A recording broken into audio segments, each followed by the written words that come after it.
Bismillahirrahmanirrahim. Alhamdulillahi Rabbil Alamin. Alhamdulillahilladzi syara'a li'ibadihi as-siyam wal qiyam. Ahmaduhu subhanahu wa ashkuruh wa usni alaihi al-khaira kullah. Ashhadu an la ilaha illallah wahdahu la sharika lah wa ashhadu anna Muhammadan abduhu wa rasuluh. Allahumma salli wa sallim wa barik ala abdika wa rasulika Muhammad wa ala alihi wa sahbihi wa man sar ala nahjihi wa ihtada bihadihi wa istanna bi sunnati ila yaumiddin, amma ba'd. Yang dihormati fadil sahibul fadilah Imam Besar Masjid Negara dan semua para pegawai-pegawai dakwah dan warga kerja masjid, muslimin dan muslimat, para pencinta ilmu sekalian, Assalamualaikum warahmatullahi wabarakatuh. Alhamdulillah, syukur kita kepada Allah Azza wa Jalla. Pada hari ini 26 Sya'ban 1447 bersama dengan 14 hari bulan 2 2026, kita dapat mulakan pengajian kita di Dewan Syarahan Utama ini untuk tahun 2026 dengan sambutan majlis ilmu di ambang Ramadan. Alhamdulillah. Jadi kata orang, bila nak menyambut musim kebaikan, maka dia kena ada persiapan. Nak sambut musim kebaikan, kita kena ada persiapan. Apa tu? Cuma berbeza di antara cara persiapan. Cuba para jemaah perhatikan. Yang pertama, restoran. Restoran dia tak tulis selamat hari raya, dia tulis selamat Ramadan. Kenapa? Apa rahsia dia? Hari raya orang tak pergi, banyak rumah terbuka free je. Nah, kalau buka restoran hari raya orang tak pergi. Tapi Ramadan orang lapar. Ada yang buka puasa, ada yang more, ada yang iftar perdana, macam-macam dia punya istilah yang dibuat kan. Tapi supermarket dia lebih kepada selamat hari raya. Masjid-masjid kita perhati, ahli-ahli tak kuasa masjid negara ke, masjid mana-mana ke, masjid qaryah di kampung ke, apakah persiapan mereka? Masjid-masjid ni apa persiapan mereka? Kau tak perhati apa-apa? Tak perhati? Banyak dah. Yang pertama, cuba tanda, lepas ni kita akan tanya. Yang pertama, pihak masjid dia akan buat pengisytiharan kedatangan Ramadan. Bilakah bermulanya perisytiharan? Bilakah mula perisytiharan kedatangan Ramadan? Sudah tak ingat dah. Cuba tak ingat. Bilakah mula perisytiharan kedatangan Ramadan? Jawabnya? Ya? Tengok anak bulan. Itu kerja pemegang mohon raja-raja. Lewat delay banyak tu. Muslimi, kita dengar muslimi pula. Bila? Perasan ke tidak? Bila masuk bulan Rajab, imam-imam di masjid mula doa apa? Allahumma barik lana fi Rajab wa Sya'ban wa ballighna. 2 bulan dulu dah isytihar. Tanda itu. Yang pertama sekali, pihak masjid memulakan sambutan Ramadan ini dengan doa. Imam-imam kita berdoa, dan kita juga orang yang nak ni pun berdoa kepada Allah SWT. Cuba kita tengok di antara doa, cuba tengok slide yang ke-4 ke apa. Doa permohonan menjelang Ramadan. Kena pihak slide tu kena tunggu sajalah. Cuba cari 3 permohonan menjelang Ramadan. Slide yang ketiga ke yang 4. Kita skip sikit yang lepas tu. Baik. Ini doa yang sangat penting supaya kita nampak pergantungan kita dengan Allah Azza wa Jalla. Apa dia gantung? Hati kita tu nampak nak kepada Ramadan. Hati kita nak kepada Ramadan. Sebab apa? Orang yang tak berminat dengan Ramadan ni siapa? Siapakah orang yang tak berminat dengan Ramadan? Ya? Orang kafir dia tak ada apa, Ramadan tak Ramadan sama je bagi dia. Nah, dia boleh makan restoran dia tak tutup pun. Tapi yang tak berminat dengan Ramadan munafik. Sebab orang munafik ni dia tak beriman, tapi dia nak zahirkan dia tu sebagai seorang Islam. Dia nak zahirkan dia sebagai seorang Muslim, dia terpaksa kena tunjuk dia tu puasa. Sebenarnya dia tak nak puasa pun. Maka kita mengatakan bahawa orang yang tak setuju dengan dengan kedatangan Ramadan ni siapa? Iaitulah orang munafik wal iyaz billah. Orang munafik dia yang tak setuju. Jadi alhamdulillah setakat ni muslimin dan muslimat yang ada bersama ni semua suka nak sambut Ramadan. Yang muslimin tak apa derah tu. Suka? Alhamdulillah. Ini tanda orang beriman. Orang beriman istibsyar, bergembira dengan kedatangan Ramadan. Orang beriman bergembira dengan kedatangan bulan Ramadan. Sebab apa gembira? Sebab kita tahu di sana terdapatnya banyak kelebihan, terdapatnya banyak limpahan rahmat Allah Ta'ala kepada kita. Allah Ta'ala akan limpahkan rahmat dia, curahkan dia punya nafahat. Maka kenapa kita orang yang soleh, orang yang baik, orang yang tahu kelebihan ini, kenapa kita tak mau? Alhamdulillah, tuan-tuan dan puan-puan, kena bergembira dengan kedatangan Ramadan. Maka tiga doa, tiga permohonan dalam doa ini kita kena hafal belakang. Coba ikut, tengok di skrin tu. Kata Allahumma sallimni li Ramadan wa sallim Ramadan li wa tasallamhu minni mutaqabbala. Allahumma sallimni li Ramadan wa sallim Ramadan li wa tasallamhu minni mutaqabbala. Saya tutup. Cuba hafal, nak dengar. Jangan tutup skrin tu. Dia akan nak hafal. Silakan. Dalam masa 30 saat. Kena 3 minit. 3 minit pun tak apa, tapi ceramah habis pukul 1. Silakan, fadhal. Apa dulu? Kita buka air.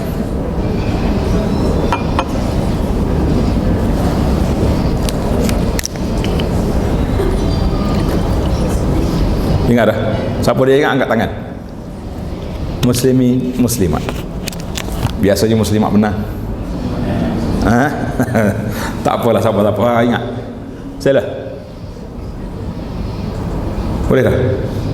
Coba kata.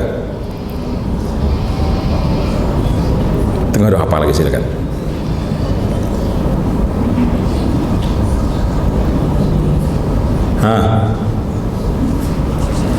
Tak boleh lagi. Tak boleh lagi. Yang biasanya Allahumma barik lana. Tak apa, yang tu dah hafal dah. Kita tak, kalau saya tanya yang tu tak cerdik lah saya, sebab tu dah hafal dah.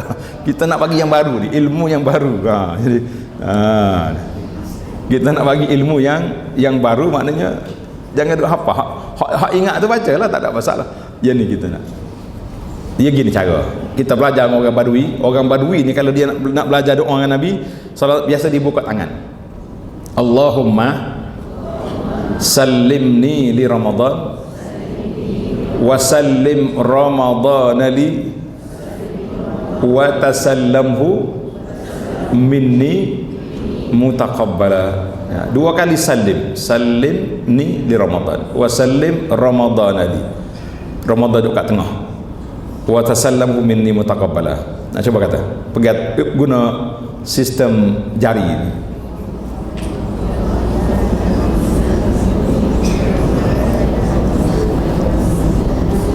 Masya Allah. Berapa biji kismis makan pagi-pagi ni? Semua dah ingat belakang dah. Masya Allah. Laju dah. Ni kismis minda diterbit oleh Masjid Negara. Kalau kita gabung dengan Abu Anas pula tiup kismis lagi cepat awak. Baik, itu gurau lah. Yang penting 3 perkara ni kita kena minta. Yang pertama, Allahumma sallimni li Ramadan. Ya Allah, sampaikan kami ke bulan Ramadan. Kita nak sampai ke mana? InsyaAllah sampai je Ramadan, majlis raja-raja istihar sampai Ramadan, kata Alhamdulillah. Sebab doa kita dikabulkan oleh Allah Azza wa Jalla. Doa kita telah mustajab. Boleh tulis ke anak-anak cucu, Alhamdulillah doa opah mustajab. Oh, dia kata bila opah naik tarah wali tahu doa mustajab. Kalau dah kita doa nak sampai Ramadan, dah sampai, confirm tak confirm doa mustajab? Mudah je nak tahu doa mustajab ke tak ni. Kalau 29 hari bulan Syaban mati, tak mustajab doa. Jadi dia panggil doa ni 2 dalam 1. Yang pertama kita nak sampai, yang kedua kita nak panjangkan umur kita sampai ke Ramadan insya-Allah. Wasallim Ramadan li, maknanya kita minta Allah Taala anugerahkan kepada kita peluang dan ruang yang terbaik untuk kita beramal dan beribadat sebanyak mungkin pada bulan Ramadan tahun ni. Ahli motivasi kata semoga Ramadan tahun ni lebih baik daripada tahun lepas. Ada orang pertikai dia, kenapa? Kau ingat tahun lepas saya punya Ramadan tak baik kah? Kita faham macam mana kata-kata motivasi ni? Semoga Ramadan tahun ni lebih baik daripada tahun lepas. Adakah bermakna tahun lepas tak baik?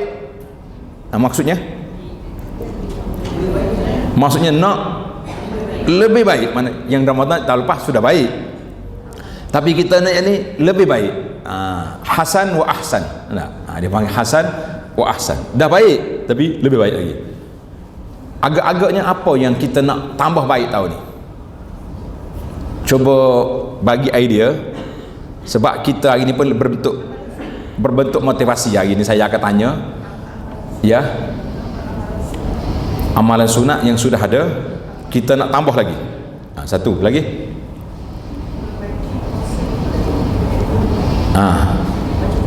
Baca Quran nak tambah juzuk lagi. Nak tambah tadabbur. Alhamdulillah. 2. Bagus idea. Idea ni betul belaka. Yang ketiga, ya, banyak lagi. Yang keempat, nak jaga puasa sendiri. 4, 5. Yang kelima, nak habis tarawih dengan imam. Ini mencabar. Betul tak? Mencabar. Biasanya kalau kita buat 20, kebanyakan masjid di Malaysia sekarang ni telah diberi taujihat daripada pihak pejabat agama, kita kena buat 20 kan. 20 ni tinggal berapa sah lagi yang tinggal, yang lain lagi habis dah, gugur syahid di tengah jalan. Jadi tahun ni di antara yang kita nak usahakan supaya tak lari kita dari medan perjuangan. Jadi tulis kepada keluarga, insya-Allah tahun ni jangan gugur, jangan syahid di tengah jalan. Bukan tak boleh pahala, boleh pahala, tapi setakat tu yang kita nak ni, insya-Allah dalam senarai ni saya akan baca nanti. Kita akan sempurnakan tarawih kita bersama imam. Itu yang ke-6 kan. Yang ke-7? Yang ke-7 apa lagi? Idea. Sedekah. Sedekah tak sebut lagi. Tahun lepas berapa ribu sedekah? Tahun lepas Ustaz baru 1,000. Tahun ni 1,500. Banyak Ustaz. 1,100 tahun ni. Biar naik. Lagi yang ke-8 mana? Nak tambahkan buah kurma. Apa ni? Kurang. Pembaziran bukan boleh kurang, hapuskan. Tak boleh kurang pembaziran. Pembazir tu ikhwarus syaitan kan, mana boleh puasa-puasa. Jadi kita cuba hapuskan pembaziran. Kalau ada pun minimal lah, maknanya di luar kawalan lah, insya-Allah. Lagi nak cukup 10. Satu lagi. Sila. muslimin kurang aktif. Apa dia lagi nak jaga solat jemaah tu. Tak dengar tu. Solat jemaah tu. Ada setengah orang ni dia jaga solat tarawih tapi jemaah tak pergi masjid. Saya tulis 1 tahun tu, kita kata di antara perkara ajaib yang berlaku di bulan Ramadan, jaga yang sunat terabai yang fardu. Berlaku ke tidak? Zuhur asar tak pergi masjid. Yang pelik lagi di masjid, maghrib berbuka di masjid, solat di rumah. Bagus tak? Ni masjid kita ni berapa ribu sehari buat pack untuk buka puasa? Ya? 2,000 sehari. Yang solat di dewan tu maghrib 500. Mana pergi 1,500? Itu benda ajaib berlaku. Sepatutnya engkau dah makan sini, solat sini lah. Sepatutnya dia kata tak apalah Ustaz, kita balik solat di rumah. Itu di antara benda ajaib yang berlaku di bulan Ramadan. Berbuka di masjid, solat di rumah. Pelik ke tak pelik? Kalau orang tanya dunia ni ada 7 perkara yang pelik dalam dunia, kita kata yang ke-8-nya berbuka di masjid, solat di rumah. Ini keajaiban dunia yang ke-8. Kalau boleh tambah. Baik. Doa kita yang ketiga, wa tasallamhu minni mutaqabbala, ya Allah terimalah daripada kami semua kebaikan amalan yang kami buat. Jadi kita minta 3 ni, alhamdulillah kita kata 3 ini adalah merupakan yang terbaik, yang doa yang kita buat awal lagi. Sekarang kalau orang tanya, jawabnya persiapan yang dibuat oleh pihak masjid untuk menyambut Ramadan bermula dari apa? Bermula dari doa pada awal Rajab. Itu pun sudah dikira delay. Saya baca dalam kitab Lataiful Ma'arif, 6 bulan belum Ramadan tu dah doa dah. Jadi kita pun takut awal sangat kan, jadi susah juga dah. Kalau 2 bulan tu semangat lah kan. Rajab, barik lana fi Rajab wa Sya'ban wa ballighna Ramadan. Yang mana 2 bulan awal kita kata itu persiapan orang masjid untuk kita sambut Ramadan. Kemudian jangan lupa persiapan masjid lagi apa dia? Tabung ihya Ramadan, nak sediakan iftar, sediakan moreh, sediakan sahur. Para jemaah pergi, kata orang bawa tangan, bawa Quran je pergi masjid. Kalau kita nak jemput orang datang ke rumah, senang ke susah? Oh susah, tak sempat lagi tarawih. Tapi alhamdulillah hari ini ada orang yang korban menjadi lilin untuk kita. Siapa dia? Siapa dia akan lilin di bulan Ramadan?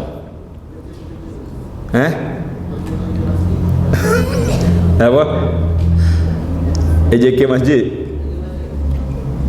Orang catering AJK Masjid pun terlihat lagi. Pekerja-pekerja catering, mereka lah yang menjadi lilin di bulan Ramadan. Dia sanggup pergi makan kepada orang pergi tarawih, dia duduk angkat pinggan, angkat puyuk kan. Jadi kita kata tak apalah, itu masing-masing rezeki. Undur ke Ustaz, undur 2 slide yang warna hitam. Atakum syahrul Ramadan. Atakum syahrul Ramadan. Nabi SAW bila mari Ramadan, Nabi kita beri khabar gembira, nak menyatakan kita ni kena bergembira dengan kedatangan Ramadan. Tengok dalam hadis sabda Nabi SAW, atakum syahrul Ramadan, telah datang kepada kamu bulan Ramadan. Telah datang kepada kamu bulan Ramadan. Bulan Ramadan, kalau kata Ramadan tu ambil daripada mana? Ramadan ambil dari mana? Perkataan ar-ramdu dengan makna panas. Ar-ramdu makna apa? Panas. Sebab apa Ramadan ni panas? Sebab apa Ramadan tu panas? Siapa dia boleh jawab? Ada hadiah hari ni. Hadiah apa dah? Masjid ada sedia hadiah ke dah? Terlupa nak bawa buku tadi. Okey, baik. Yang pertama, waktu susunan bulan. Kebetulan bulan Ramadan ni duduk di musim panas. Kata tu nama dia ar-ram tu dengan mana panas. Baik, sekarang ni Ramadan ni duduk di bulan Hijri, bulan Qamari. Bulan Qamari dia bergerak. Betul tak? Tahun ni kita akan berpuasa pada bulan 2. Bulan 2 ni insya-Allah 17-18 bulan 2 kita akan puasa. Tahun depan dia akan undur lagi. Mungkin 3-4 tahun lagi kita akan puasa musim banjir bulan 12. Kita di Pantai Timur di Kelantan dipanggil Tengkujuh. Oh, suka banjir. Kau tak suka? Biasa musim banjir ni cepat maghrib. Kan? Pukul 7 dah maghrib, 6.50 dah maghrib awal. Itu yang nama yang pertama. Sebab yang kedua, ar-ramdu dengan makna panas. Ramadan ni panas sebab kita tak boleh nak minum air. Orang puasa boleh minum? Tak boleh minum. Bila tak boleh nak minum, jadi panas. Yang ketiga, sebab nama Ramadan, ar-ramdu ambil daripada kepanasan tazkirah di bulan Ramadan yang menyebabkan manusia terkesan dengan bulan ini untuk banyak istighfar, banyak bertaubat, banyak kembali kepada Allah Azza wa Jalla, dan itulah peluang untuk kita gilap iman kita. Ramadan untuk kita gilap iman kepada Allah Azza wa Jalla. Ramadan untuk kita gilap iman. Sebab apa nak gilap iman? Sebab pernah satu hari Nabi kita bersabda, Nabi kata apa? Innal imana la yakhlaq fi jawfi ahdikum. Iman akan lusuh dalam hati seorang manusia. Iman sebagaimana pakaian kita, baju yang kita pakai lusuh, lama-lama lusuh. Kita perlu pada baru. Jadi bila iman tu lemah, kurang semangat untuk beribadat, maka kata Nabi sallallahu alaihi wasallam, fas'alullaha an yujaddidal iman fi qulubikum, minta dengan Allah supaya Allah Taala perbaharui balik cahaya iman dalam hati. Jadi apakah cara kita nak perbaharui balik iman dalam hati? Yang pertama, hadir salatul jamaah. Yang kedua, hadir majlis ilmu, lebih-lebih lagi ilmu tentang tadabbur Al-Quran, ilmu tentang tadabbur Al-Quran. Ini penting sangat. Yang ketiga, banyak zikir, banyak istighfar, banyak bermunajat pada Allah Subhanahu Wa Taala. Yang keempat, kena tulislah cepat, laju sikit. Banyak lagi ni slide, ada berapa tu, 50 ke berapa? Ni baru yang slide yang ketiga baru ni. Baik, kita kena banyak suhbatus salihin, bersahabat dengan orang-orang yang saleh. Kita tak ada di masjid ya, lepas solat akan masuk SMS, kau mana pergi tak datang kuliah ni? Kita nak tanya dah. Yang tak tahannya, kenapa asyik duk hantar katalog baru je dah. Kejap-kejap mall tu buat sale. Aku nak pergi masjid, kau dah hantar benda ni, jam pula kita tengah jalan. Akhir sekali tak sampai masjid kita. Jadi kita nak suhbatul akhyar, bersahabat dengan orang-orang yang soleh, orang yang baik-baik, itu penting. InsyaAllah itu di antara. Kemudian yang kelima, ja'atakum Ramadan syahrun mubarak. Ini bulan Ramadan ni salah satu daripada bulan dia panggil menggilap iman. Gilap iman. Faradallahu alaikum siyamahu, Allah Ta'ala fardukan ke atas kamu berpuasa pada bulan Ramadan. Puasa ni wajib kecuali diberi kelonggaran kepada beberapa golongan. Yang pertama, wa man kana minkum maridan, faman kana minkum maridan, orang sakit, au ala safarin, orang bermusafir. Orang sakit dia boleh buka puasa, orang musafir boleh buka puasa, tapi bukan free. Fa'iddatum min ayamin ukhar, kena ganti pada hari lain. Manakala kita rasa sakit kita ni tak kuat sangat, doktor pun tak syorkan kita buka puasa, elok je lah teruskan puasa. Sebab apa? Nak ganti bukan senang. Senang ke ganti? Susah ganti ni. Agak-agaknya muslimat kita qada yang tahun lepas semua ada bayar kan? Hutang tahun lepas bayar ke dah? Ke ada lagi? Tertangguh? Bayar dah. Dah lah lama-lama pencen tu tak payah jawab lah tu. Kalau nak ganti pun muda-muda tu takut kok ada yang terlepas ganti. Kena cek semak balik. Kalau terlepas, saya dulu 1 tahun bersalin di bulan Ramadan kan. Dah qada ke belum? Dah qada, alhamdulillah. Kalau belum lagi ada lagi kita 3 hari 4 hari ni qada. Qada tak apa. Yang kata tak boleh larangan tu, tak boleh kita mula puasa sunat selepas 15 Syaban kan. Bagi nak qada silakan. Tidak ada larangan. tuftahu fi abwabul jannah, dibukanya pintu surga dan ditutup pintu neraka. Wa tughallu fihi maradatus syayatin, syaitan-syaitan yang nakal telah diikat. Tuan-tuan dan puan-puan, jangan lupa kan, syaitan ada ke tak ada bulan Ramadan? Setengah orang kata syaitan tak ada. Tak betul. Dia ada, tapi dia kena ikat, kena rantai. Maknanya syaitan wujud, tapi dia kena ikat. Macam kita pergi ke zoo, tengok harimau ke tengok apa benda, binatang-binatang yang ganas tu, dia ada kan, cuma dia diikat. Tapi kalau awak pergi dekat dia, kena gigit dia. Jangan pergi. Sama juga syaitan, walaupun dia kena ikat, kalau awak pergi dekat dia, kena goda juga kita. Saya sekali bawa rombongan pergi minum susu unta di Hudaibiyah. Pernah tak pergi Hudaibiyah? Kan Hudaibiyah tu ada tempat minum susu unta. Ada budak perempuan ni, dia suka sangat, nak happy sangat, nak ambil gambar, nak selfie dengan unta. Entah macam mana unta tu nak gurau dengan budak tu, dia pergi cekup, pegang baju ni, dia angkat budak tu dengan angkat tinggi naik. Kata mujur tak mati syahid budak tu. Kita kata jangan pergi dekat unta, dia nakal, dia gurau juga. Jadi syaitan tu ada, tapi dibelenggu. Maradatu apa? Tughallu, diikat, dirantai. Setengah riwayat kata tusaffat mana diikat, dikurung syaitan-syaitan. Fa fihi lailatun hiya khairum min alfi syahrin, dia ada malam, satu malam terlebih baik daripada 1000 bulan.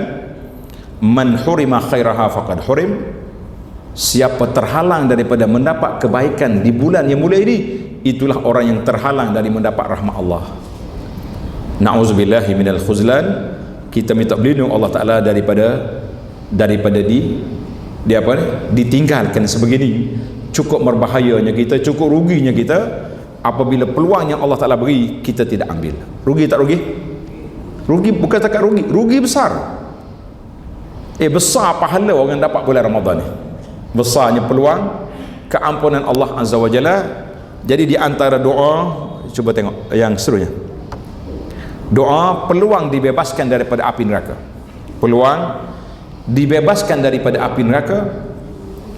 Hadis an Jabirin radhiyallahu anhu, qala Rasulullah sallallahu alaihi wasallam, inna lillahi 'inda kulli fitrin utaqa. Allah Subhanahu wa taala mempunyai hamba-hamba yang dibebaskan daripada api neraka pada setiap waktu berbuka puasa. Wa zalika fi kulli lailatin, setiap malam. Apa maksud dia?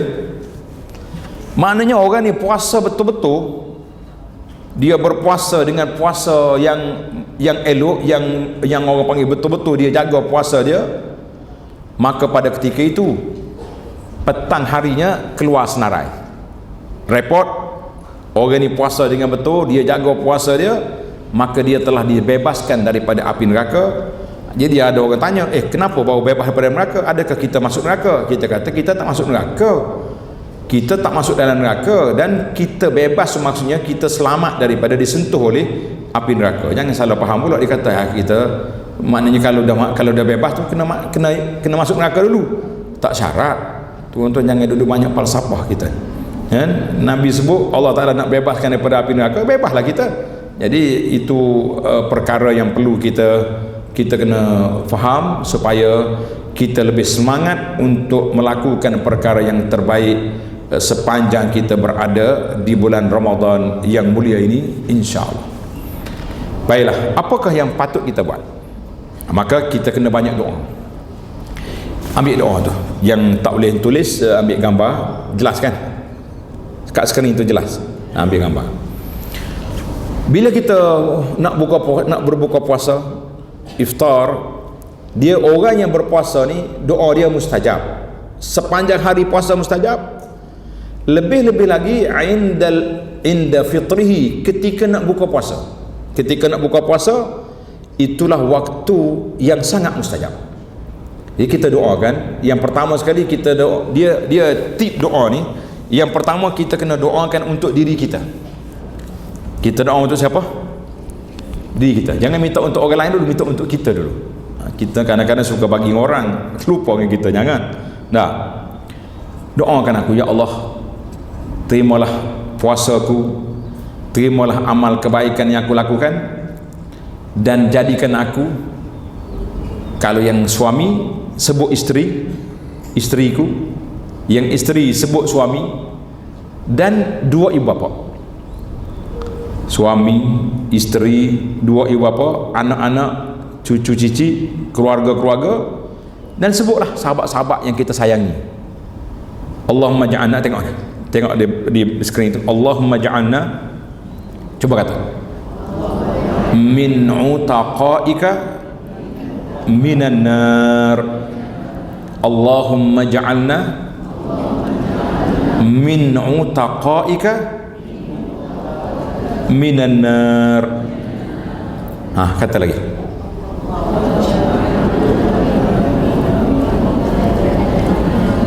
Teruskan doa. Tutup mata, coba kata.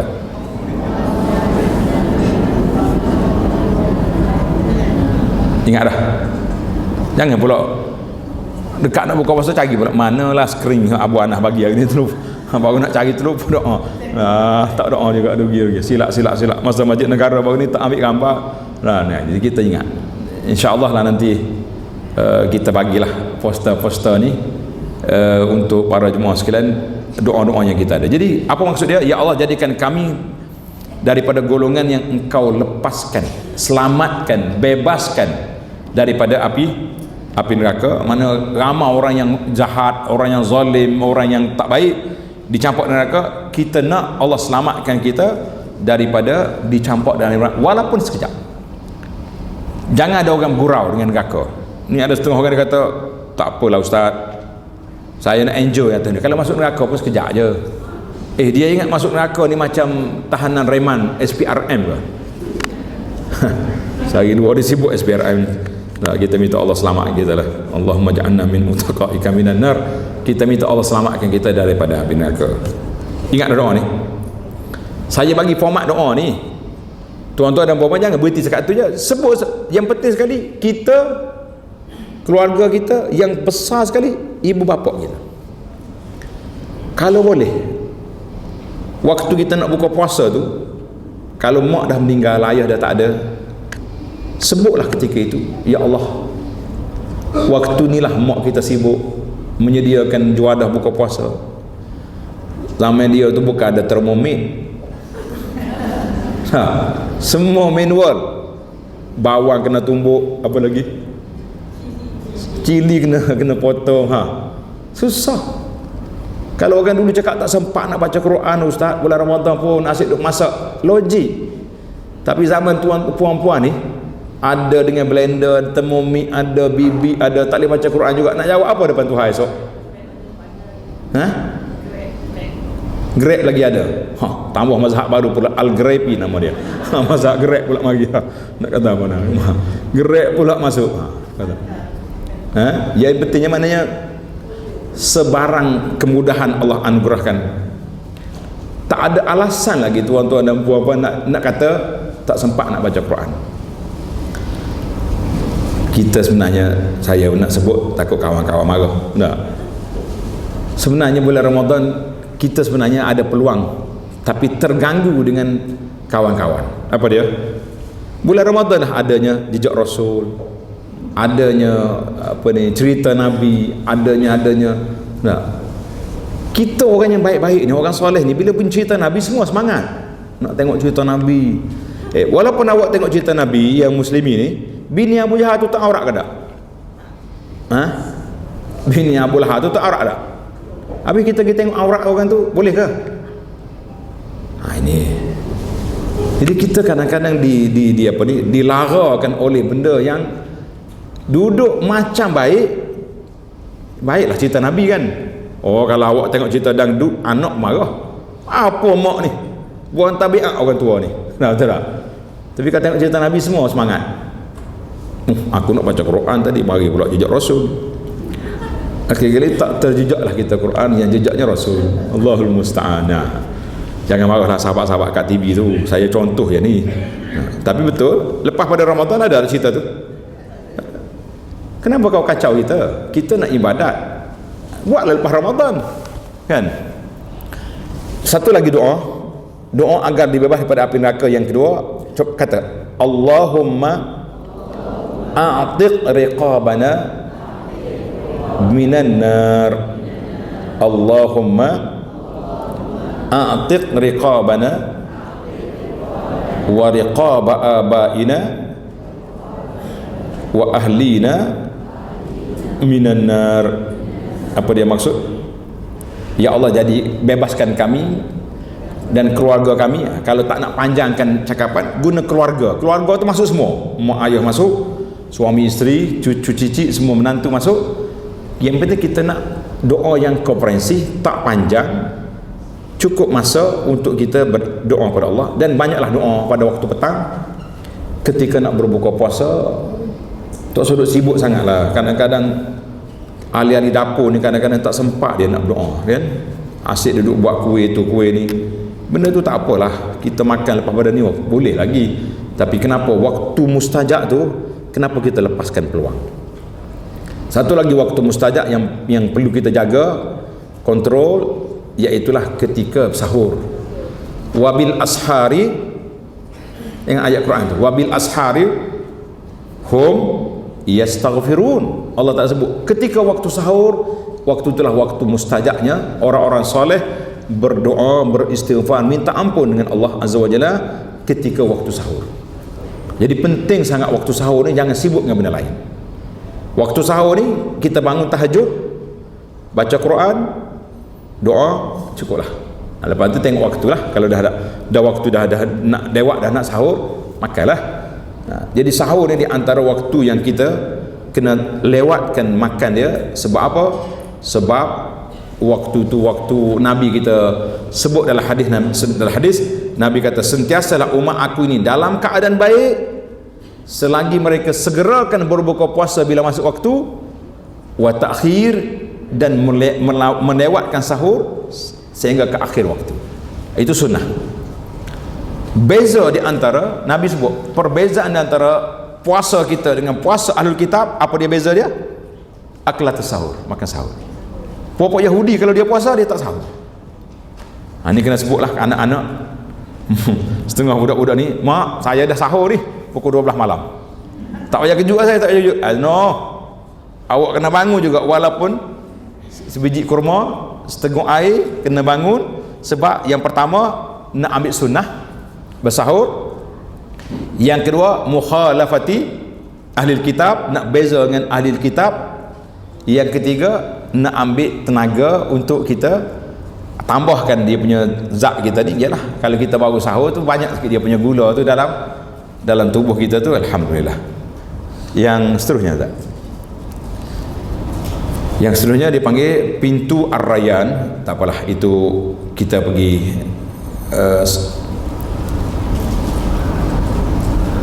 kepada ayat-ayat Quran. Ya ayyuhalladzina amanu kutiba alaikumusiyam. Perbincangan tentang ayat puasa secara ringkasnya, Allah Ta'ala sebut dalam surah Al-Baqarah ayat 183, ya ayyuhalladzina amanu kutiba alaikumusiyam. Wahai orang yang beriman, difardukan ke atas kamu berpuasa. Kama kutiba alal ladzina min qablikum, sebagaimana Allah Ta'ala fardukan ke atas orang dulu daripada kamu berpuasa. Maknanya puasa ni bukan kita je puasa. Umat dulu daripada kita juga berpuasa. Umat dulu daripada kita juga berpuasa. Cuma beza dari sudut waktu dan masa. Yang puasa Ramadan ni kita ya, min khususiyatil ummah. Orang dulu, dan waktu dianya siang hari juga, tak ada puasa malam. Yang puasa malam ni puasa siapa? Siapakah yang berpuasa malam?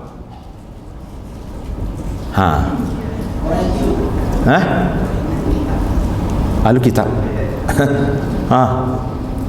Tak tahu.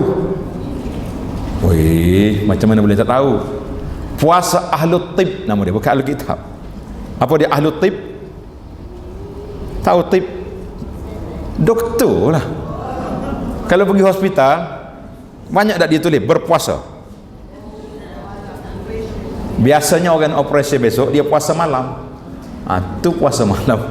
Malam tu puasa ahlu tib nama dia, bukan ahlu kitab, jangan salah orang pula. Jadi ahlu tib dia puasa malam. Sebab apa puasa malam? Sebab besok nak operate kan. Jadi dia puasa malam. Ramai juga orang cadang. Dia kata, ustaz, tak boleh kau kita puasa malam, siang kita kerja. Kata, agama ni bukan dengan otak kita. Agama ni Allah Ta'ala yang turunkan. Yang perlukan kita puasa di siang siapa? Allah. Tengok ayat surah Al-Baqarah 183. Maknanya puasa malam untuk orang sakit, puasa siang untuk orang sihat.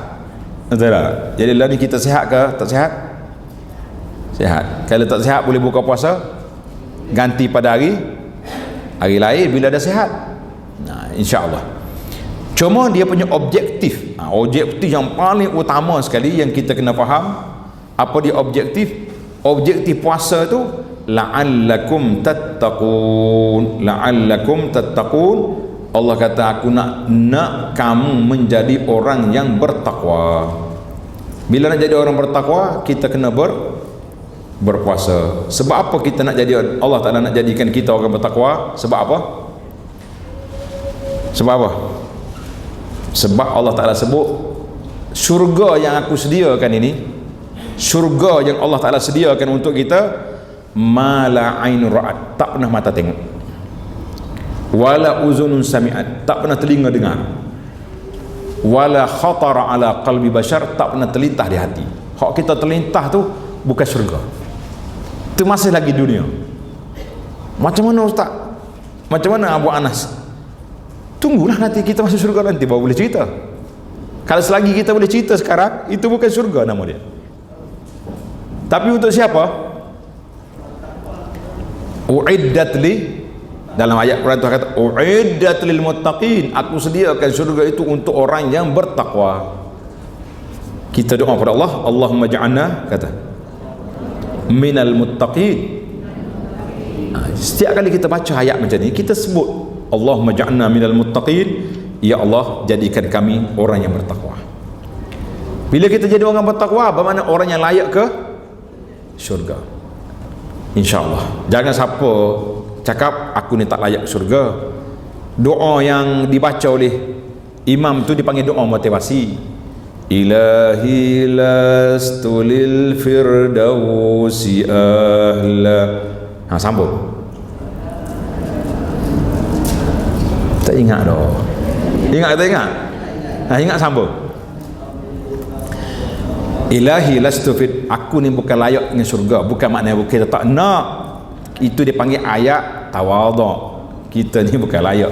Macam kita jemput ustaz contohnya. Ustaz, tak nan mari ceramah kat surat. Saya ni tak layak benarnya. Tapi kalau kita panggil 2 jam tak cukup ya. Itu ibaratnya begitu. Sama kita, bukan kita kata kita tak nak syurga, tapi kita ni Allah tak layak lagi syurga dengan amal kita, dengan malah ibadat, dengan apa. Tapi mengaku aku tak nak. Wala aqwa ala nari jahim, mengaku aku tak mampu. Maknanya itu dia panggil bahasa kiasan ataupun bunga bahasa cara kita nak. Maknanya kita ni, kita bila sebut ayat tentang takwa, Allahumma ja'alna minal muttaqin. Tadi ayat wabil asharihum yastaghfirun, ketika waktu sahur mereka sedang minta ampun, kita berdoa, ya Allah, Allahumma ja'alna minal mustaghfirin. Tulis kata-kata Allahumma ja'alna minal mustaghfirin, ya Allah jadikan kami orang yang minta ampun. Apa saja doa? Innama yuwaffas sabirun ajruhum bighairi hisab. Allah Ta'ala nak bagi balasan kepada orang sabar. Kita berdoa Allahumma ja'alna minas sabirin. Boleh tak? Itu dia panggil Nabi kita SAW, cara dia, setiap ayat yang dia baca dia akan respon. Ayat syurga dia minta, ayat azab minta perlindungan dengan Allah Ta'ala, minta jauh. Itu bahasa kita. Itu dia panggil pentingnya kita baca Quran dengan tadabbur. Bila kita faham, kita akan respon kepada ayat yang kita baca tu. Alhamdulillah.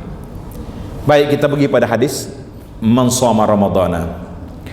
Sabda Nabi SAW, man shoma ramadana imanan wa ihtisaban, siapa dia berpuasa di bulan Ramadan dengan 2 syarat. Apa dia 2 syarat? Yang pertama iman, maknanya kita puasanya kerana Allah. Kita puasa kerana kerana Allah, bukan puasa kerana doktor, atau bukan puasa kerana mogok lapar. Ada tak orang mogok lapar? Ini puasa yang ketiga. Yang pertama puasa kerana Allah, imanan wa ihtisaban, yang ini kita nak buat. Yang kedua puasa kerana doktor. Yang ketiga puasa kerana protes. Tidak mogok lapar ni protes. Dia sanggup mati dalam penjara asalkan dia apa? Jadi kita kena ingat, itu dia panggil man shama ramadhana imanan wa ihtisaban. Siapa dia berpuasa bulan Ramadan? Dua syarat. Iman, maknanya ikhlas kita buat kerana Allah, wa ihtisab, dan mengharapkan pahala, dan kita ikut puasa kita apa yang diajar oleh Nabi sallallahu alaihi wasallam. Apa kita dapat? Ghufira lahu ma taqaddama min dhanbi. Semua dosa kita yang setahun yang lepas dihapuskan. Karena itu ada seorang sahabat nama dia Talhah bin Ubaidillah. Ada dua orang pemuda masuk Islam. Dua orang pemuda yang masuk Islam. Nabi berbagi ke Talhah, jaga dua orang pemuda ni, ambil buat anak angkat. Tiba-tiba ada iklan perang, jihad. Dua pemuda ni isytihar pergi jihad. Kita kata A lah dah. A nama Muhammad, B nama Ahmad. Si Muhammad ni mati syahid dalam peperangan tersebut. Ahmad tak mati. Ahmad hidup lagi sampai Ramadan. Selepas Ramadan ada peperangan pula, dia pergi perang, mati. Bila dua anak angkat ni mati, Talhah mimpi dia tengok dua anak angkat dia ni, Ahmad yang mati kemudian duduk depan, Ahmad yang mati dulu duduk belakang. Kalau dengan otak kita nak letak Ahmad ke Muhammad depan? Nak letak yang mana satu depan? Muhammad. Sebab apa nak letak Muhammad? Sebab dia berani mati dulu.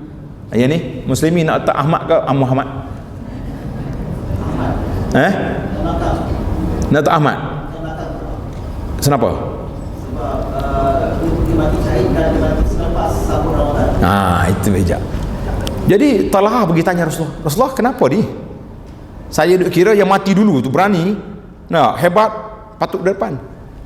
Nabi jawab sepatah, alaisa qad adraka Ramadan? Tengok, bukankah Ahmad tu, saya nama Ahmad ni, dia tak sebut nama, bukankah Ahmad tu sempat hidup di bulan Ramadan, dia beramal di bulan Ramadan, ghufira lahu ma taqaddama, diampunkan dosa-dosa. Maka Nabi SAW beritahu bahawa dengan sebab dia dapat Ramadan dan dia syahid, maka dia depan. Itu kelebihannya man adraka Ramadan, siapa dia sempat pada bulan Ramadan. Alhamdulillah, kita doakan Allahumma balighna salimna di Ramadan, biarlah kita sampai bulan Ramadan biiznillah azza wa jalla. Baik, kita teruskan. Bulan Ramadan dia panggil bulan penyucian jiwa. Kita nak bersihkan jiwa kita daripada perkara-perkara yang tidak baik. Ibarat seperti sebuah kilang. Kilang dia bekerja siang malam tak? Ada tak satu bulan dia kena break seminggu ke untuk servis, rehat, bersihkan dia punya minyak-minyak, tukar minyak enjin, ada tak? Ibarat begitulah bulan Ramadan ni. Kerana itu Allah SWT syariatkan dalam bulan ni 2-3 perkara yang besar. Dia panggil sinonim dengan bulan Ramadan, iaitulah bulan penyucian, membersihkan jiwa kita daripada kotoran-kotoran dosa dan maksiat. Maka perlu sangat para jemaah sekalian kita kena usahakan, sebab ada 2 perkara dalam ni. Tengok dalam slide itu, syahrul ramadan alladzi unzila fihil quran hudan linnasi wa bayyinatin minal huda wal furqan. Bulan Ramadan ni bulan turun Quran, bulan turun Al-Quran. Apa maksud bulan turun Quran? Apa dia maksud bulan Ramadan bulan turun Al-Quran? Apa dia maksud?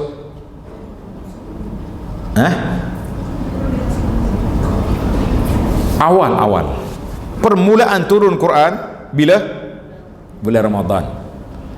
Kerana itu kalau kita baca sejarah Nabi SAW, sejarah Nabi dengan Ramadan sangat sinonim, sangat dekat. Kita ni banyak tarikh-tarikh yang resmi. tarikh-tarikh yang resmi, kita rasa dekat tak dekat, kita akan tanda tarikh tu tak? Oh, tanda tarikh yang hebat-hebat ni. Apa dia tanda hebat? Sebab apa tanda tarikh hebat? Sebab kita tahu kita akan ulang balik tarikh tu. Betul tak? Baik. Selepas daripada ayat tu ada gambar gua Hira. Betul. Yang kita ingat tarikh lahir lagi, tarikh kahwin, tarikh apa lagi? Tarikh pencen, ha? Tak mau tarikh pencen, ingat nak mati, ha? Tarikh apa lagi yang masuk kerja lagi? Yang penting kita akan tanda tarikh-tarikh yang besar. Jadi tarikh yang besar, Nabi kita sallallahu alaihi wasallam hari Isnin, hari Nabi dilahirkan. Hari Isnin Nabi kita dilahirkan. Hari Isnin Nabi kita dibangkitkan. Hari Isnin Nabi kita hijrah. Hari Isnin Nabi kita wafat. Jadi banyak kaitan Isnin dengan kehidupan Nabi sallallahu alaihi wasallam. Dan mari Ramadan, syahrul Ramadan ni bulan turun Al-Quran, permulaan turun Quran duduk di mana? Bulan Ramadan. Maka kerana itulah dipanggil Ramadan ni dengan Nabi sallallahu alaihi wasallam sangat dekat, sebab waktu pertabalan, waktu Nabi kita menerima wahyu, bertukar watak daripada Muhammad bin Abdullah kepada Muhammad sallallahu alaihi wasallam. Sebelum Nabi terima wahyu, orang tak panggil Muhammad sallallahu alaihi wasallam, belum lagi. Sebab dia tak ada jawatan lagi. Walaupun dia tu calon Nabi, Allah Ta'ala jaga dia daripada kecil, tak buat dosa, tak buat maksiat, kan?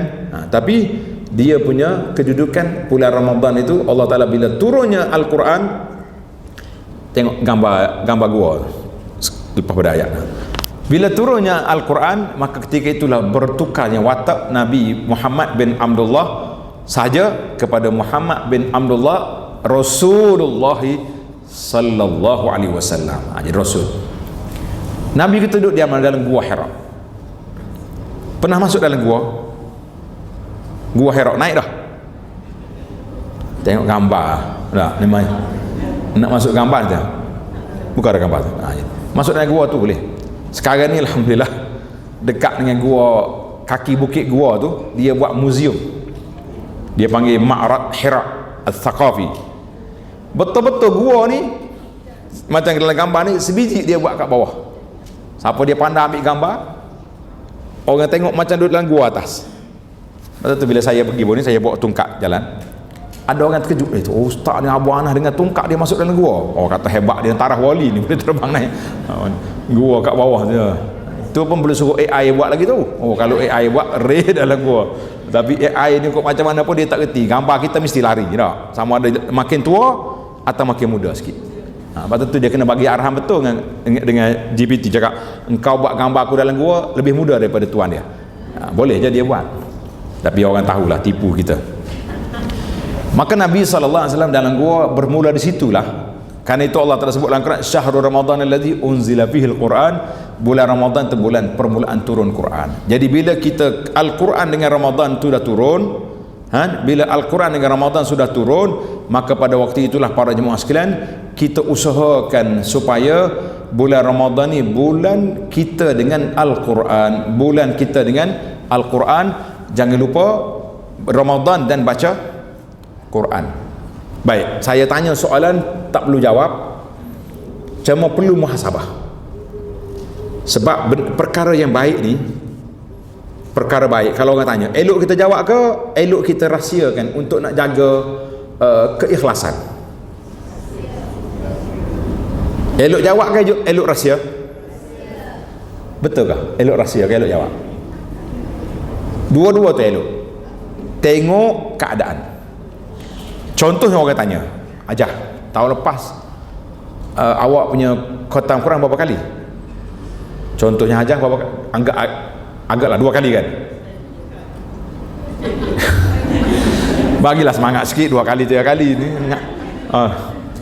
Jadi ada waktu kita perlu berterus terang. Alhamdulillah tahun lepas saya dapat 2 kali contohnya.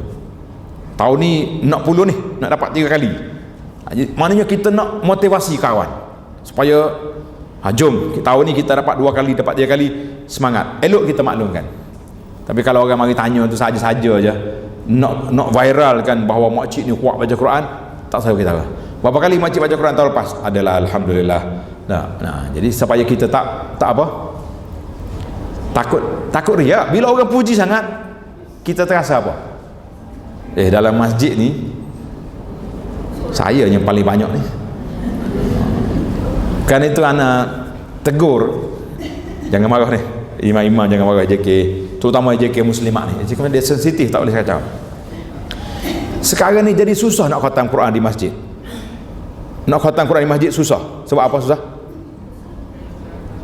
Ya. Kena ada pakaian uniform seragam. 50 orang seragam, yang ke-51 seorang ni makcik ni entah mana baju dia tak jumpa, tak masuk dia. Awak tepi. Tak boleh masuk dalam gah.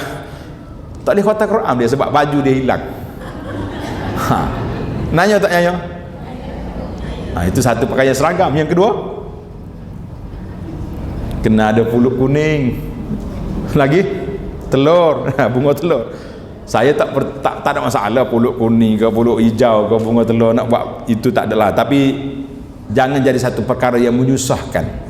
Bila nak khatam Quran susah. Dah kita habis dah khatam Quran, ini khatam je lah.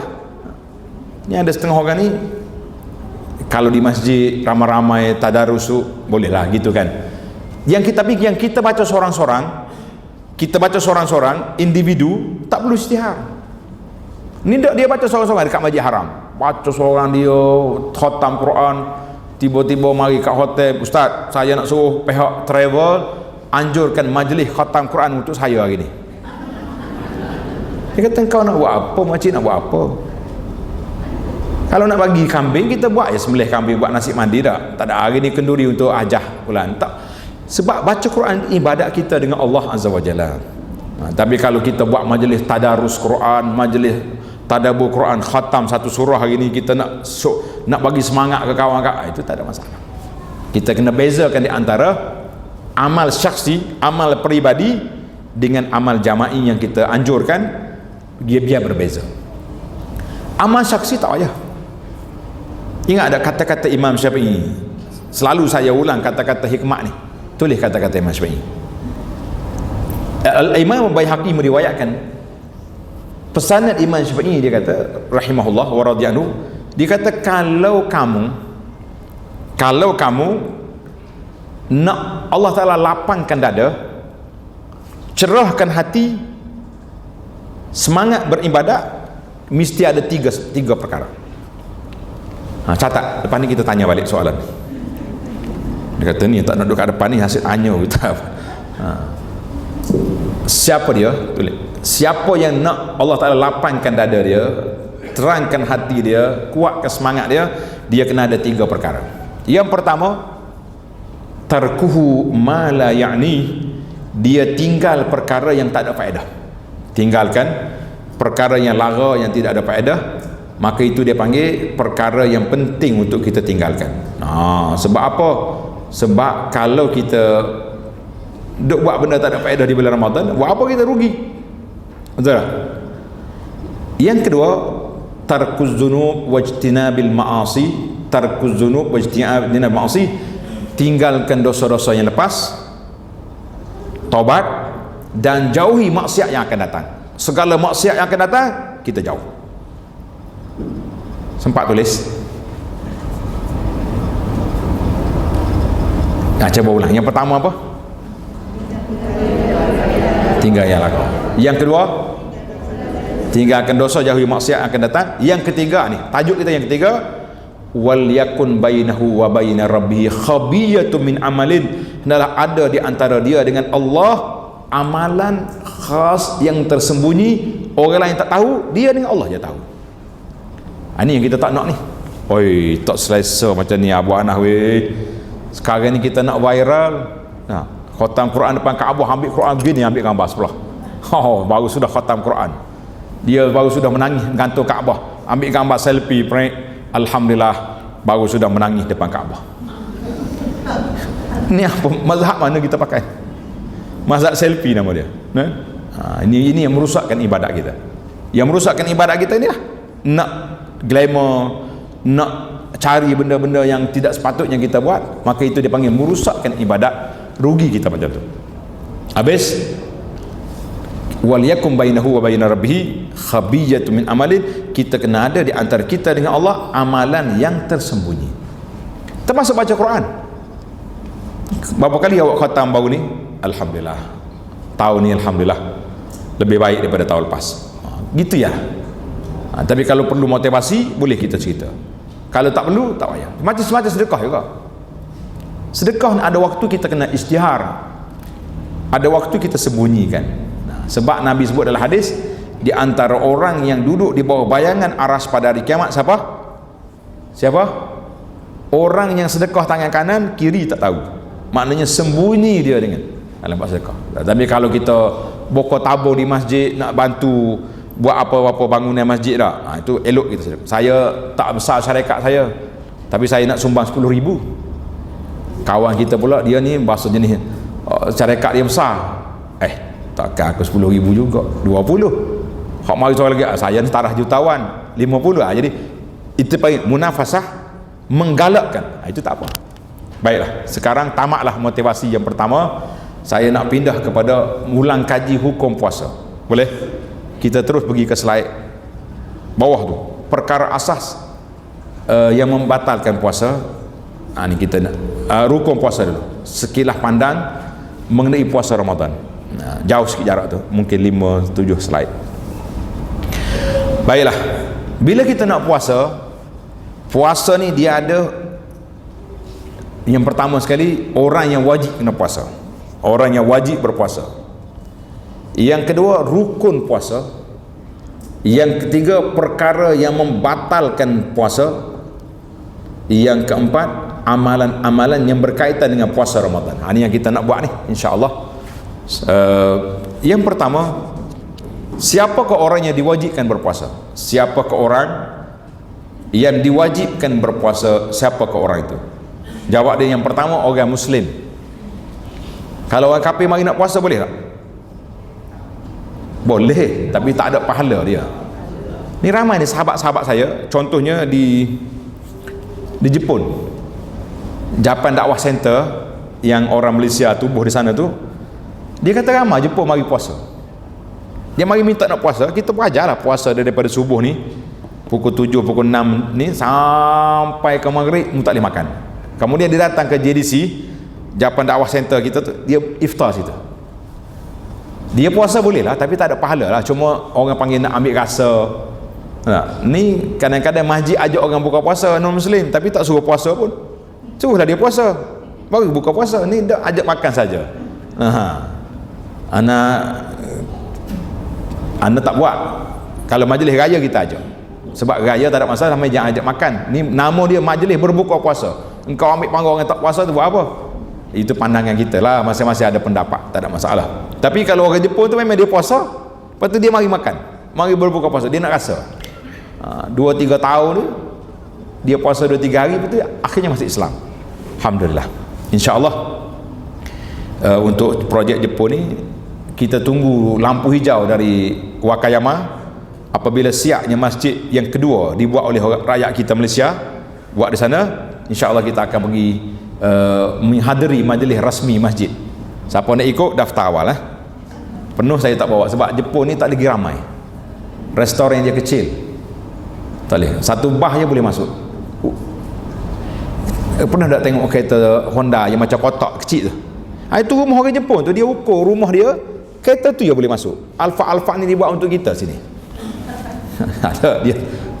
Jepun ni dia cerdik untuk orang, dia tak apa cerdik untuk dia. Jepun yang bukan Islam lah, yang Islam tu bagus lah.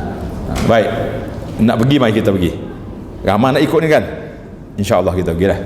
Baik, yang kedua, orang yang berakal. Apa makna orang berakal? Apa makna orang berakal? Maknanya sempurna akal dia. Macam budak-budak yang dia panggil Down syndrome tu, ada kan setengah-setengah anak-anak kita yang diuji oleh Allah Ta'ala. Sabarlah. Dia orang ni kalau suruh puasa, mungkin dia puasa sekejap, pukul 10 dia mengamuk nak makan, bagi dia makan. dia tak ada taklif, ghairu mukallaf, dia tak cukup dia punya kapasiti berakal. Sama juga dengan orang tua yang nyanyuk. Kalau kita adalah afan Allah iyakum, kalau kita ada di rumah kita, mak kita ke nenek kita yang nyanyuk, dia tak tahu apa dah, dia nak makan bagi je makan. Tak suruh mak ni neraka orang tua ni masa tak payah duk jekah dia lah, sebab dia tak cukup, dia punya akal dia sudah lemah. Yang ketiga, balik, maknanya orang yang sudah balik, yang sudah cukup umur. Yang keempat, sehat, mampu berpuasa. Yang ni orang ni, kalau orang sakit dia boleh buka puasa, tapi kena ganti pada hari lain. Orang sakit ni ada 3 kategori. Tak ada lekatan. Orang sakit ada 3 kategori. Yang pertama, sakit yang ada harapan sembuh, maka dia buka puasa dan dia kena qada setelah dia sembuh. Alhamdulillah. Yang kedua, sakit tak ada harapan sembuh dah. Orang ni bolehlah kita terus kepada bayar fidyah. Bayar fidyah setiap hari 1 cupak. 1 cupak ni maknanya mengikut kira-kira sekarang 700 gram. Ada setengah pekah 600, ada 700. Jadi kita ambil yang 700, lebih, orang panggil lebih selamat. 700 gram satu hari, sikit kan. 700 gram sebulan baru 210 gram, barulah dua apa ni, yang 10 kilo itu baru dua kapik dah. Sikit sangat lah, tidak membebankan lah, insyaAllah. Yang ketiga, orang tua sehat tapi dia tak ada tenaga untuk berpuasa. Dia kena puasa sekejap. Contohnya dia boleh puasa setakat pukul 10 ya, puasa, lepas tu dia makan. Itu dia panggil orang ni yang kabirusin. Ada orang tua sehat, tak ada masalah, yang umur 90 tahun puasa ya, bukan puasa wajib, dia puasa sunat lagi dia puasa. Itu kategori manusia. Dan ada orang yang sakit tak sempat qada. Orang ni sakit bulan Ramadan, kemudian masa lepas Ramadan tu dia sakit tu mati. Yang ni gugur, tak ada apa-apa. Maknanya Imam Nawawi kata la syai' alaihi, tak payah bayar, tak payah qada, sebab dia tak ada masa nak qada. Tapi kalau sakit dia dah sihat dah healing dah, pergi naik bukit di Kashmir, orang ni kena bayar dia punya fidyah ataupun diganti oleh anak-anak. Contohnya dia tinggal 10 hari, anak dia 10 orang, engkau ambil seorang sehari, qada, ganti puasa mak, boleh. Itu saya tak detail lah ini, cuma nak bagi maklum awal. Kalau berlaku kes, boleh kita jumpa ustaz-ustaz kita di pejabat agama, di imam masjid, mereka akan maklumkan jelas kepada kita. Adapun orang sakit maka boleh buka. Wa kadzalika, tabah bawah tu, dan orang bermusafir. Orang musafir fa'iddatu min ayyam, boleh buka puasa. Saya ni ustaz, musafir zaman kita ni kan relax, kereta aircon, naik bah aircon, kapal terbang aircon. Kalau naik kapal terbang yang bakhil tu, jangan belilah dia punya makanan tu, tak payah beli, tak payah kita makan. Tapi kalau naik kapal terbang yang pemurah, duduk kat depan pula, rugi juga rasa. Dia kejap mari tanya, cik, ni kita ada menu ni, sate ada, nasi mandi, makanlah dulu. Musafir dia boleh buka puasa. Orang musafir boleh buka, cuma dia pilihan. Musafir kalau tak ada masyakkah, elok puasa. Tapi kalau ada masyakkah, cuma andai kata kita pergi Mekah, insya-Allah pergi Mekah, anak malam ni akan terbang ke Mekah untuk nyambut Ramadan di sana. Kita ajak tuan-tuan puan-puan ni tak nak ikut. Kalau tidak kita ambil 2 kapal terbang pergi kan. Jadi kita pergi ni, kalaulah puasa di Mekah bermula awal 1 hari, biasanya beza kan, Mekah dulu, kita kemudian. Dan Malaysia ni mungkin akan puasa 30 hari, betul tak? Jadi elok waktu balik daripada Mekah, atas kapal terbang tu bukalah puasa. Sebab kalaulah di Malaysia puasa 30 hari, bermakna awak akan puasa 31 hari. Kalau kita buka pada 1 hari, ngam-ngam kata orang 30 hari. Eloklah buka lah puasa, baru senang. Tapi kalau kita puasa sama-sama, Mekah dengan sini sama hari, kalau balik pun, kalau kita tak puasa sehari, jadi kurang satu hari kan, 29 hari.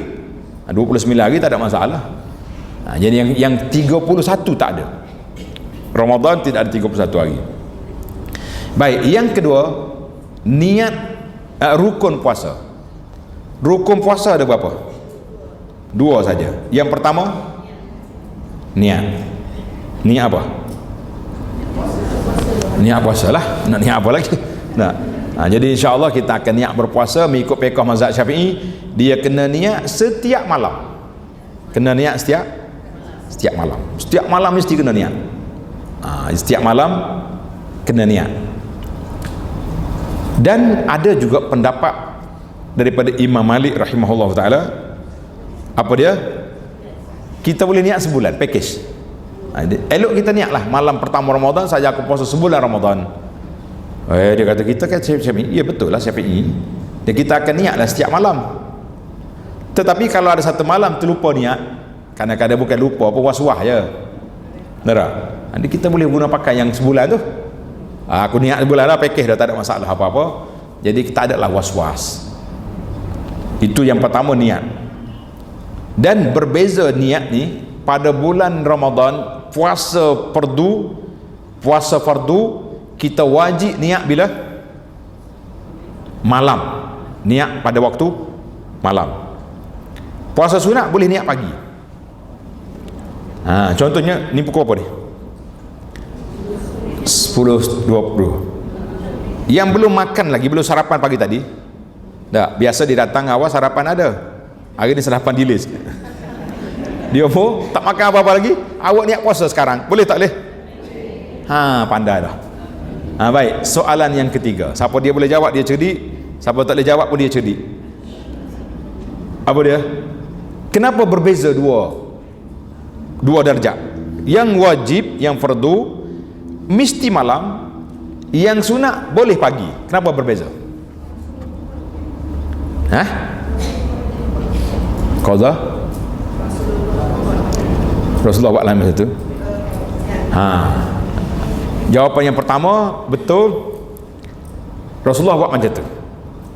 Jawapan yang kedua dari sudut fiqh pula. Tadi tak apa, itu memang ada. Nabi kita buat, dia balik rumah dia tanya isteri dia, ada makan pagi ni? Dia kata tak ada. Inni sha'im. Nabi kata sekarang aku puasa.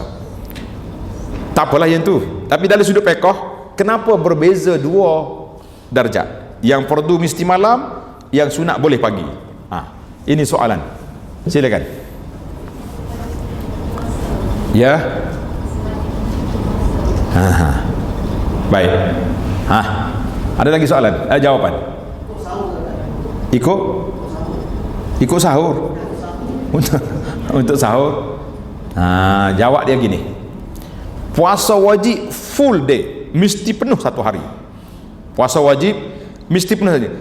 Azan yang subuh kita dah puasa sebab kita dah niat. Maghrib tamat tempoh. Tapi puasa sunat awak boleh ambil separuh hari, boleh ambil setengah hari. Wadah? Contohnya saya mula puasa sekarang pukul 10 pagi. Pukul 11 pagi kita puasa. Kita delay berapa jam? Daripada subuh tadi pukul 6, 7, 8, 9, 10, kita delay 5 jam. Maknanya kita puasa dalam 8 jam lah. Kita boleh pahala 8 jam, tak boleh pahala 12 jam. Itu rahsia kenapa puasa sunat dibenarkan separuh hari, puasa wajib tak boleh, kena full. Jelas? Kalau orang tanya pula soalan, kenapa berbeza antara dua jenis puasa? Jawab.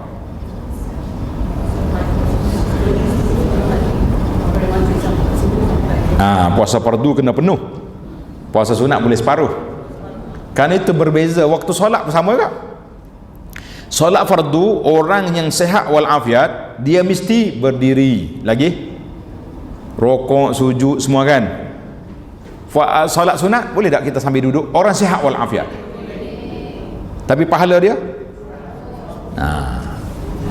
nampak dah perbezaan tu, nampak? Alhamdulillah, itu jelas. Sama juga orang pergi tawaf Mekah, dia sehat walafiat, duduk naik skuter. pusing sana. Sekarang ni sekota tak ada dah, kereta golf pula Arab panggil. Kita panggil bagi kan, Arab panggil golf. Kereta golf sebab orang main golf kan kereta tu.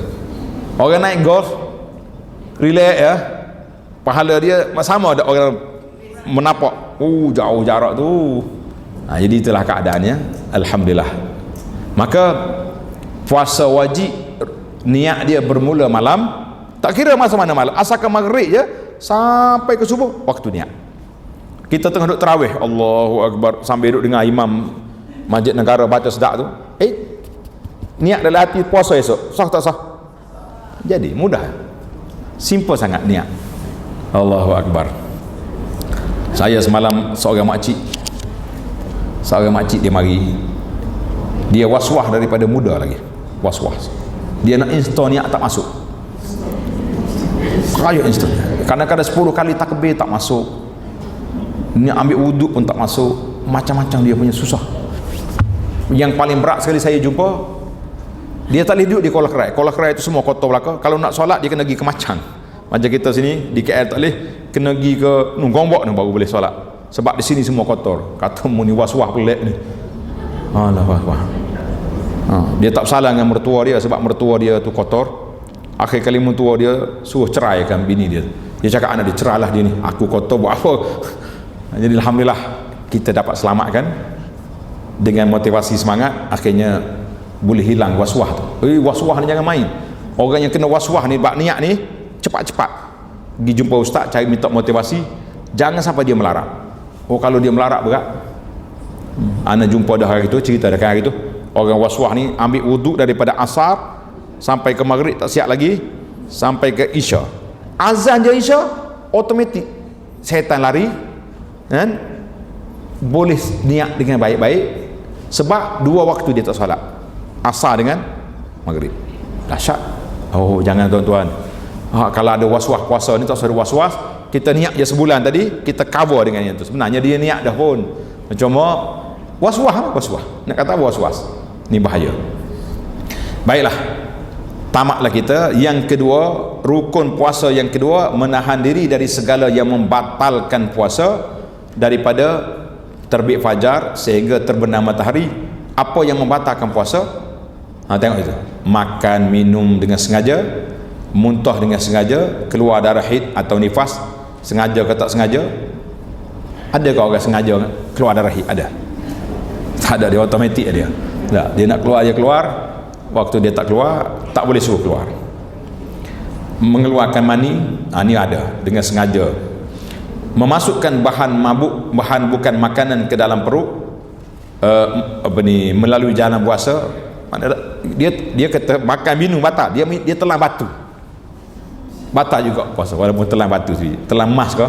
Dah ambil satu emas kan, mahal dinar, emas tengah naik sekarang ni, gila-gila orang pakat beli emas ni. Telan emas biji mana agak tak boleh juga, sebab masuk dalam rongga, dalam perut kan. Itu dipanggil perkara yang membatalkan puasa. Jadi alhamdulillah para jemaah sekalian, kita dah belajar begitu mudah untuk jelas. Jadi perkara yang membatalkan puasa tu jelaslah. Cuba tengok slide seterusnya. Perkara asas yang membatalkan puasa tu, biar jelas. Yang ni kecil sangat dah, orang belakang tak nampak. Apa nampak? Kalau nampak tu mata dia hebat, mata laser dia panggil. Perkara asas yang membatalkan puasa, yang pertama makan, minum, jima, haid dengan nifas. Ayat ni yang asas. Adapun cara-cara masuk dalam rongga, dalam itu panjang perbahasan dia. Alhamdulillah, ana semak dengan beberapa majlis fatwa peringkat antarabangsa dalam bab perkara yang masuk dalam rongga. Masuk dalam rongga ni, alhamdulillah tuan-tuan dan puan-puan, banyak kelonggaran zaman kita sekarang. Contohnya enjek, orang yang demam tengah hari, pening, pergi klinik, pergi hospital, doktor kata saya nak cucuk awak, boleh tak boleh? Batal ke tak batal puasa? Tak batal, sebab dia tak masuk dalam rongga, dia masuk dalam urat, saluran darah tu kan. Maka itu dibenarkan. Banyaklah perkara-perkara yang diputuskan oleh pihak majlis fatwa antarabangsa. Cuma perbincangan tentang inhaler, penggunaan inhaler untuk orang asma, iaitu dulu majlis fatwa kita sini kata tak batal, kemudian kata batal pula. Sekarang ni kita tunggu pula mufti yang baru ni batal ke tak batal. Dia panggil fatwa tu ijtihad, benda ijtihad.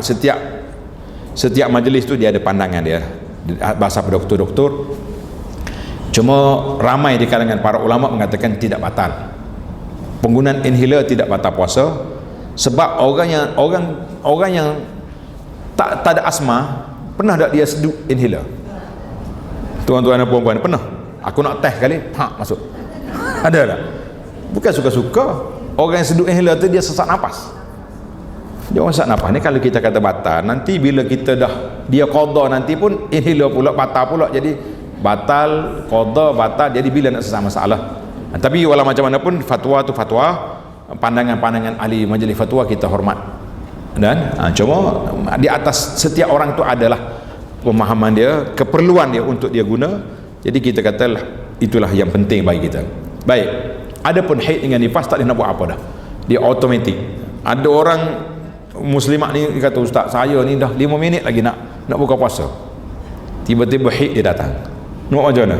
Batal lah puasa dia. Dia tak boleh ke delay kan dia? Boleh? Macam orang nak kencing kan, dia boleh tahan tak? 5 minit lagi, tunggu sampai azan dia pun keluar, boleh? Dia tak maksud payah kita nak cakap hak orang ni, biarlah kita suruh ke ustazah lah bincang detail tajuk ni, saya pun tak nak cakap. Yang pentingnya keluar haid dengan nifas ni mana membatalkan puasa secara ijma' para ulama. Maka kita nak dari sudut motivasi, dari sudut fiqh jelas. Cuba tengok terus. Larangan yang disepakati ketika puasa adalah menahan nafsu syahwat. Tak kira lah sama ada sampai peringkat jima' ke, peringkat gosok-gosok saja ke, apa saja yang kita kena apa ni, kena usahakan jauhkan perkara yang tersebut. Sebab kalau tak batal pun, contohnya tak sampai peringkat batal tapi dia pergi kepada makruh perbuatan itu, perbuatan yang tidak elok. Sebab orang puasa ni kerja dia menahan diri daripada nafsu. Termasuk juga kita duk semangat sangat pergi ke pasar, ke bazar ni. Nah, waktu pergi tu kena niat baik-baik. Aku nak pergi cari apa? Tulis senarai. Lebih pada senarai jangan beli. Kecuali satu je. Ruang kosong bawah tu ekstra satu. Kok jumpa yang pelik, tak jumpa lagi lah Ramadan ni. Kalau tak ada senarai ni, banyak. Sebab itulah elok yang orang cakap, elok kalau nak beli barang, tulis je WhatsApp ke suami, biar dia yang pergi beli. Awak tunggu atas kereta, jangan turun. Kau muslimat marah hari ni. Kalau suami dia ikut, dia taat ya. Isteri pesan apa tadi? Cendol, mutabak, 5 perkara, dia tak lebih dah, itu cukup. Tapi kalau muslimat pergi, duk main ni, akhirnya 2 tangan 2 jari tak habis-habis. Jangan buat macam tu. Kita kena tahan nafsu. Ramadan ni bukan apa ni, bukan penguat nafsu, tapi kita nak tahan nafsu macam mana. Yang kedua, kita kena menahan lapar dan dahaga. Tak ada orang puasa tak lapar, tak dahaga dah. Itu dipanggil masyaqqah adiyah. Masyaqqah adiyah maknanya kesusahan yang biasa dalam ibadah. Tak ada benda atas dunia ni mesti ada benda susah, betul tak? Nak makan, nak minum pun susah. Dia kata senang ya ustaz, sekarang ni kita order dengan telefon ya, nak menu apa semua kedai mari kat rumah. Betul lah, kedai mari kat rumah, tapi harga berapa? Bayar tambang lagi, bayar nilai ni. Kalau kita buat sendiri, rasanya separuh ataupun 1/3 penjimatan berlaku. Harga asal dengan harga buat tak sama. Maknanya kalau dulu susah dengan tenaga, sekarang ni susah dengan duit. Jadi ada je. Maknanya tak adalah satu ibadat yang langsung tak ada masyaqqah. Tak mungkin ada satu ibadat yang langsung tak ada masyaqqah. Mungkin tak mungkin? Tak mungkin. Nak solat kena ada wudu, kena cari tempat solat yang bersih, tutup aurat kan untuk orang wanita. Nak makan pun susah juga. Siapa kata tak susah? Payah nak makan. Menahan diri daripada melakukan persetubuhan pada siang hari, Dan ini di antara perkara yang disepakati oleh para ulama yang kita kena jauhkan dia daripada perkara yang tidak baik. Cuma kita pergi kepada senarai, terus pergi kepada amalan terbaik sepanjang bulan Ramadan. InsyaAllah dalam buku ni, dalam risalah ini kita ada senarai 10 perkara. 10 perkara. Cuba para jemaah tengok 10 perkara ni, menariklah untuk kita sama-sama hayati dan kita cuba merealisasikan dalam hidup kita. Tengok senarai tu, sampai ke senarai ni, senarai hijau ni. Senarai. Jadi dalam senarai hijau ni senanglah tuan-tuan tengok situ. Yang pentingnya anak akan baca secara ringkas sebab 15 minit lagi kita akan buka ruang untuk sesi perbincangan. Kok ada soalan, ada pertanyaan yang anak tak sebut di sini, tuan-tuan dan puan-puan nak tanya. Jadi dalam senarai ini mudah. Yang pertama kita kata, soalan yang pertama, di bulan Ramadan, bulan puasa, apakah ibadat yang terbaik yang kita nak buat? Kalau orang tanya kita, di bulan Ramadan, bulan puasa, apakah ibadat yang terbaik kita nak buat?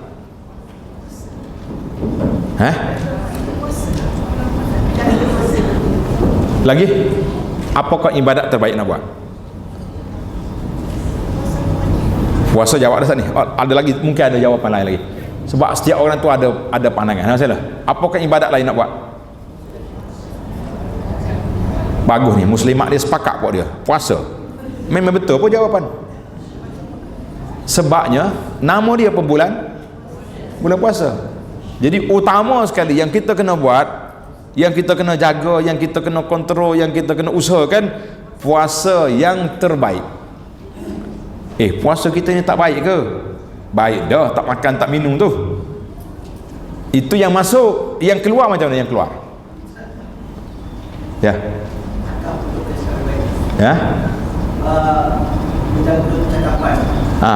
Kita tak ada. Yang masuk awak jaga dah kan? Tak makan, tak minum, tak merokok, tak ni. Tapi yang keluar tu, itu dia panggil puasa yang terbaik. Jaga yang keluar.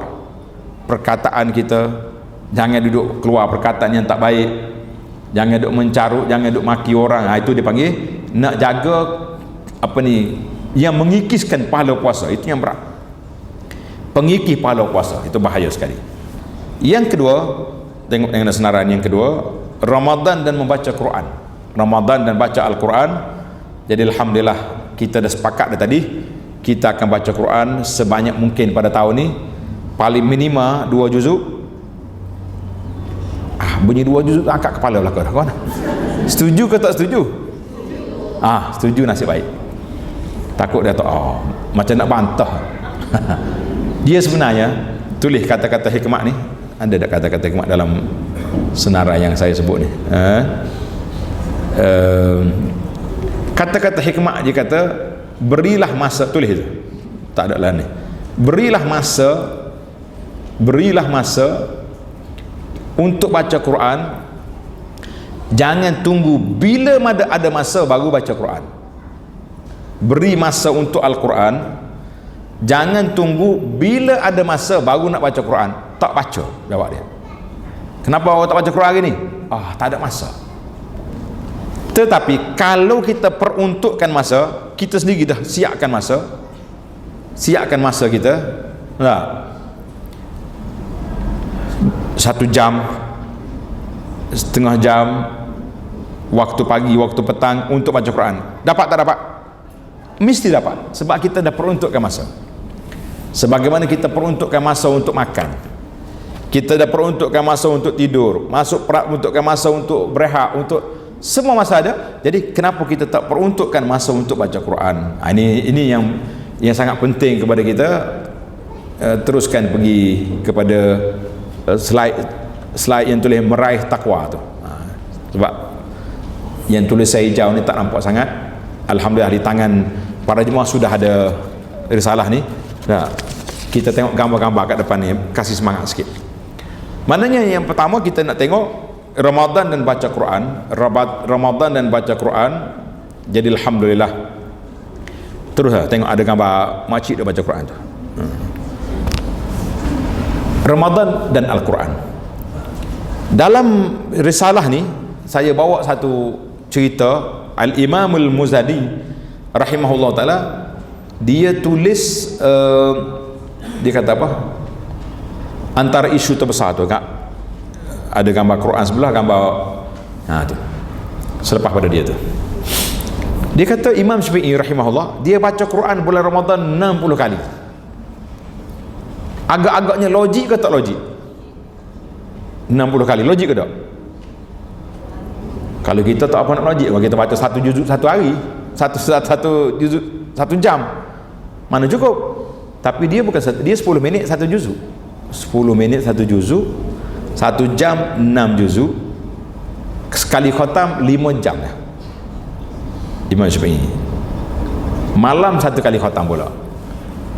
Dulu kita rasa pelik kan, sekarang ni tuan-tuan tulis nama, tulis Mujahid ataupun Jihad Al-Maliki. Nanti balik buka YouTube, tulis Jihad Al-Maliki. Budak Arab Saudi tu mata dia buta. Saya baca laporan daripada guru dia, dia kata Jihad Al-Maliki khatam Quran di bulan Ramadan 60 kali seperti Imam Syafi'i. Maknanya jelmaan Imam Syafi'i itu wujud zaman kita ni. Ya. Di Malaysia saya tak jumpa lagi, tapi di Arab tu ada.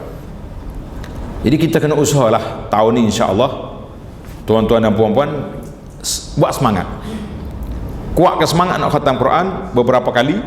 Sekali kita khatam di masjid, contohnya kita buat kelas tadarus kan, baca ramai-ramai tu. Adapun grup tadarus yang bagi 2 muka seorang itu tak boleh nak declare khatam Quran. Saya tengok muslimat dia ada banyak grup, muslimat masjid tak ada sini kan. Dia bagi, bos dia bagi 2 orang, seorang baca 2 muka surat, ada tak? Lepas tu 2 orang ni kata, ni tulis siap baca, tulis dan ada 2 dia berkumpul semua. Alhamdulillah hari ni kita dah khatam Quran sekali. Betul tak betul? Pasal apa tak betul? Dia baca 2 muka je, macam mana istilah khatam Quran? Tak boleh. Kalau nak khatam kita baca semua sekali, kita duduk sekali ramai-ramai baru jadi khatam Quran. Jadi jangan terperangkaplah dengan main-main grup WhatsApp tu, rugi kita. Kita ingat kita khatam sungguh, rupanya kita diperdayakan dengan acara khatam Quran. Rugi. Baik, yang kedua, isu yang kedua, tengok dalam kitab kita, dalam kertas ni, Qiyamul Lail. Qiyamul Lail maknanya Qiyamul Lail ni kita kena faham, dia bermula selepas daripada solat Isya dan solat ba'diyah Isya. Solat Isya dan solat ba'diyah Isya, maka ketika itu dia akan datang, dia akan pergi ke mana? Bermulanya Qiyamul Lail. Bermulanya Qiyamul Lail. Tengok kita punya slide ditulis, tunggu selesaikan tarawihmu tu. Tunggu selesaikan tarawih. Itu menarik. Jadi Qiyamul Lail itu bermula daripada selepas solat Isya, ratibah tu mana ba'diyah Isya 2 rakaat atau 4 rakaat. Kemudian kita bersolat tarawih. Itu bermula Qiyamul Lail sampai subuh. Lama masa. Jadi alhamdulillah, bila mari bulan Ramadan, tuan-tuan dan puan-puan, kita akan terus pergi kepada bawah-bawah yang ada poster tu. Dia tulis tunggu selesaikan tarawih.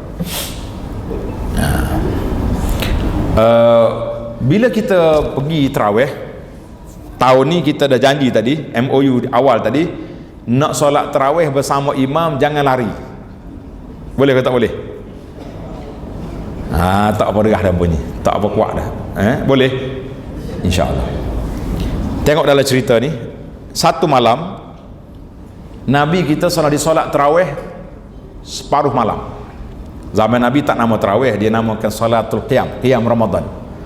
Nabi sebut dalam hadis, man qama ramadhana imanan wa ihtisaban, siapa dia berdiri pada bulan Ramadan dalam keadaan beriman dan mengharapkan pahala.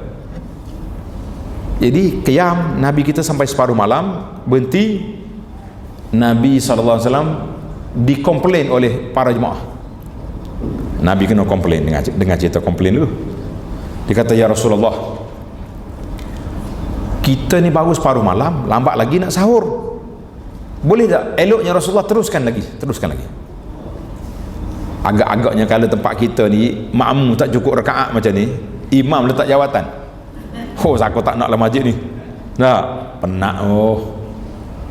Nabi SAW sifat dia rahmatan lil alamin. Sifat Nabi dia rahmatan lil alamin. Nabi kata apa?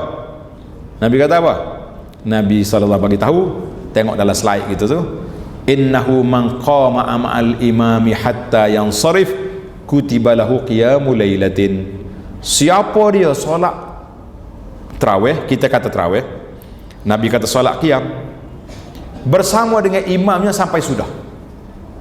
Dia solat bersama imam sampai sudah, jangan lari tengah jalan. Apa dia dapat pahala? Kutiba lahu qiyamul lailatin, ditulis baginya pahala berdiri satu malam. Untung tak untung? Nak lari lagi? Maksud nak lari tak jawab. Waktu untung dah. Nah, waktu nak lari ke tak? Dah tahun ni MOU dengan cik abang awal-awal lagi. Kita tahu ni ustaz, abang dah, kalau suami pun cakap dengan isteri, kita tak akan lari tarawih kecuali selepas selesai bersama dengan imam 20, kita 20, imam 8. Jadi tengoklah keadaan lah. Kalau malam tu kita nak kelang kabut, ada kerja, ada masyarakat, pergi carilah surau yang solat 8, tapi kena tanya juga, awak ni 8 tapi sudah pukul berapa? Ada setengahnya 8 tapi satu juzuk Quran. Lengkap dia punya perjalanan dah.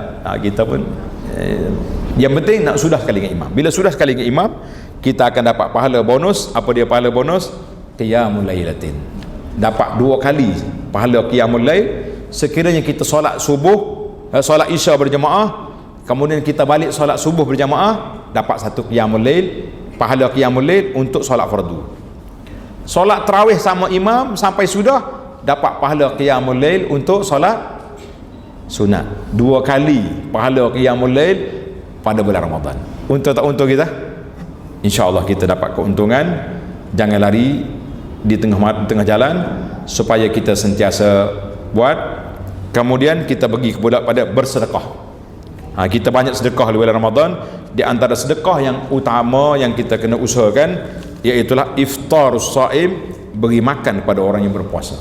Beri makan kepada orang yang berpuasa, dan lain-lain lah, tak kira lah puasa ke, kita nak wakaf sana sini boleh. Yang seterusnya, menjaga lidah. Tengok slide seterusnya, puasa anggota tu ni. Puasa anggota, jaga lidah. Apa dia jaga lidah? Apa nak jaga lidah? Maknanya kita kena jaga. Nabi sebut dalam hadis, man lam yada' qawla zuri wal amala bihi falaysa lillahi hajah fi an yada'a ta'amahu wa syarabahu. Sesiapa yang tidak meninggalkan percakapan yang dusta, dia puasa mulut, tak makan, tak minum, tapi yang keluarnya cakap bohong, mencarut, mengata, mengeji orang, kan, banyak benda-benda yang tak baik macam ni, maka Nabi sebut apa? Allah Ta'ala tak berhajat puasa seperti itu. Bukan maknanya boleh buka puasa, tapi puasa macam ni bukan Tuhan nak macam ni.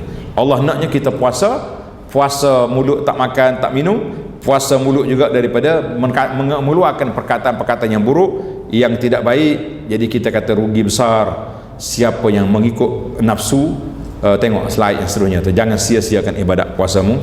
Jadi kita cubalah tahan diri kita daripada perkara yang menghapuskan pahala puasa. Ini yang mudah sekali. Dia kata, ustaz, kita tak cakap apa pun. Sekarang ni orang tak cakap dengan mulut, dia bercakap dengan tangan. Tengok dalam gambar tu, gambar telefon di pangkah tu. Maknanya walaupun awak tak cakap dengan mulut, cakap dengan apa? Dengan tangan, share, forward, tulis benda-benda yang tidak baik, maka itu juga termasuk dalam mensia-siakan pahala puasa yang cukup berbahaya zaman kita ini. Cukup berbahaya zaman kita ini. Jadi itulah di antara yang menghikis pahala puasa kita, sangat berbahaya para jemaah sekalian. Kemudian kita perbanyakkan doa dan zikir dan istighfar, supaya apa? Supaya kita semua mendapat pahala di sisi Allah Azza wa Jalla. Peluang yang kita ada, di awal tadi saya dah sebut tentang pahala puasa, kita banyak berzikir. Allah Ta'ala sebut dalam Quran, wa iza sa'alaka ibadi anni fa inni qarib. Tengah-tengah ayat puasa, Tuhan kata apa? Kalau hamba aku tanya tentang aku, jawabnya aku dekat. ujibu da'watad da'i iza da'an, aku perkenankan mana-mana orang yang berdoa, maka Allah Ta'ala akan perkenankan doa kita. Jadi para jemaah sekalian, alhamdulillah kita teruskan perkara-perkara yang baik. Dan yang ketujuh, umrah pada bulan Ramadan. Siapa nak pergi mari, yang tak nak pergi lagi tahun depan buat rancangan, insya-Allah kita pergi umrah di bulan Ramadan. Nah, pahalanya besar. Sekarang ni mudah. Dulu umrah mahal nah. Orang panggil umrah di IY sekarang ni, Arab Saudi dia benar transit je. Kita beli tiket transit 2 hari apa? 2 hari ya. Tak payah beli hotel apa dah. Turun Jeddah, pakai ihram siap-siap pergi buat umrah, solat tarawih, lepas tarawih ambil kereta api, mari Jeddah balik Kuala Lumpur. Dengan pakai ihram tu ya, tapi kena tahlul lah. Kalau tak tahlul tak boleh. Murah ya. Yang penting dapat pahala sekali umrah. Sekala siapa dia umratun, tengok dalam hadis, umratun fi Ramadan ta'dilu hajjatan ma'i. Umrah di bulan Ramadan pahala dia seperti haji sekali dengan Nabi sallallahu alaihi wasallam. Kemudian kita akan pergi beriktikaf Lailatul Qadar. Lailatul Qadar insya-Allah kita akan sambung perbincangan bila di akhir Ramadan nanti insya-Allah. Cuma beberapa perkara sunat yang patut kita buat. Cuba tengok slide seterusnya. Di antara perkara sunat yang jangan kita lupa, apabila masuk waktu sebelum kita berpuasa, kita kena bersahur. Bila masuk waktu maghrib, kena segera berbuka puasa. Dan jangan lupa doa ketika nak berbuka puasa. Kita doa setelah kita minum, makan buah kurma, makan, kita doa dengan doa ni. Cuba ikut doa tu. Zahabaz zama'u wabtallatil uruqu wa thabatal ajru insyaallah. Lama tak sebut ni, nak puasa baru ingat. Kata zahabaz zama'u wabtallatil uruqu wa thabatal ajru insyaallah. Ingat dah? Tak ingat tu ambil gambar, tepek, letak di telefon tu. Saya suka baca doa ni lah Ustaz. Doa apa? Doa Allah malakas sumtu. Iaitu kita tak nak ajar dah, sebab dah biasa baca. Kita ajar yang baru ni, dan insya-Allah. Dan eloknya kita berbuka dengan bismillah, kemudian berbuka dengan rutab, tama yang separuh masak, ataupun kalau tak ada rutab, kita baca dengan tama kurma, tama kering, dan minum air. Kemudian kita baca doa ni, zahabaz zama'u wabzatil uruq. Jadi itulah yang eloknya kita buat beberapa perkara yang sunat. Alhamdulillah, banyak lagi lah tayangan ni. Tamatlah situ dulu. Wa sallallahu ala nabiyyina Muhammad wa ala alihi wa sahbihi ajma'in. Walhamdulillahi rabbil alamin. Wassalamu alaikum warahmatullahi wabarakatuh.